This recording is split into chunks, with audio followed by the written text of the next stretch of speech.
السلام عليكم، ازيكم يا جماعه؟ عاملين ايه؟ يا رب تكونوا بخير. النهارده اهو مباشره بعد عمليه زراعه مع صديقنا، بعد زراعه 2850 جرافت الحمد لله. ده كان شكل المنطقه الملحه بتاعتنا قبل العمليه، وده خطتنا للزراعه. كان طبعا احنا واخدين مساحه الصلع كبيره شويه، فحاولنا نرسم رسمه مناسبه لعاملنا ومناسبه لدرجه الصلع. والحمد لله مباشره بعد الزراعه زي ما احنا شايفين يا جماعه، تكثيف ممتاز ممتاز، رسمه طبيعيه تماما الحمد لله. ازي حضرتك؟ الله يسلمك. الحمد لله على السلامة. الله يسلمك يا دكتور. الحمد لله اليوم كان خفيف. اليوم اخف من ما اتوقع خالص. الله يكرمك يا طبعا.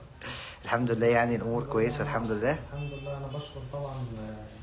ربنا يعز حضرتك بشكر والله. طبعا ربنا اول حاجه. ربنا يبارك في حضرتك يا رب. بشكر الدكتور عبد الرحمن. الله يبارك في الدكتور حضرتك. محمد وبشكر الدكتور احمد.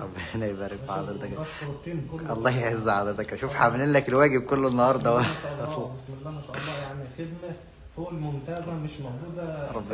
ربنا يعز حضرتك والله. والله وبالله ما حد جابرنا على حلفان، انا ما حسيت باي حاجه.